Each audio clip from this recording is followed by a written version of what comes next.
All right, global central banks now are rallying around Federal Reserve Jerome Powell and that DOJ investigation we told you about. At least 10 officials co-signed a statement defending Powell's integrity, calling him a, quote, respected colleague held in the highest regard. And several Republican lawmakers have joined Democrats, saying the Trump administration should leave Powell alone. Democratic Senator Elizabeth Warren, who is, of course, the ranking member of the Senate Banking Committee, was on the takeout last night and said the DOJ has weaponized against Jerome Powell and the Federal Reserve. If Donald Trump succeeds in this, this is just a Trump takeover of the Federal Reserve and ending the independence of the Fed. That would be bad for our country and bad for American consumers. CBS News congressional reporter Taurean Small is joining us live from Capitol Hill this morning. So, Taurean, what else are lawmakers telling you?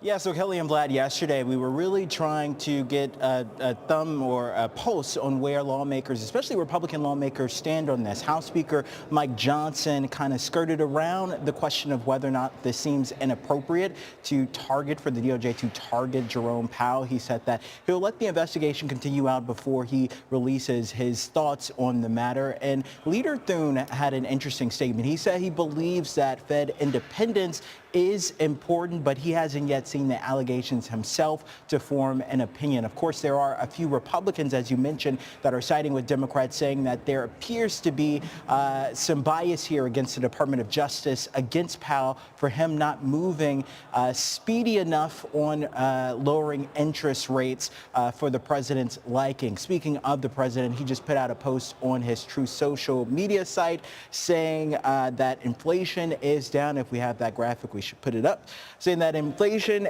numbers for the USA are down. They're great in his opinion. That means Jerome, quote, too late Powell should cut interest rates. The president there, Vlad and Kelly, still putting the pressure on Jerome Powell, even though he's under this probe.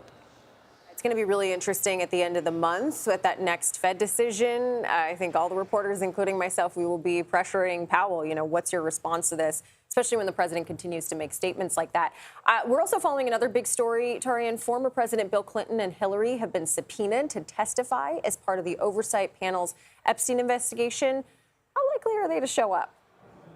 Yeah, it's not likely. It doesn't appear that the Clintons are interested in being a part of this very public show of this investigation by House Oversight Republicans. But there is still this looming threat of contempt by the chair, James Comer, of that panel, if they do refuse to appear today. This is likely the outcome anyway, again, because the Clintons haven't been too public about any connection to the Epsteins that Republicans on that side of the Capitol are looking to connect here through this hearing.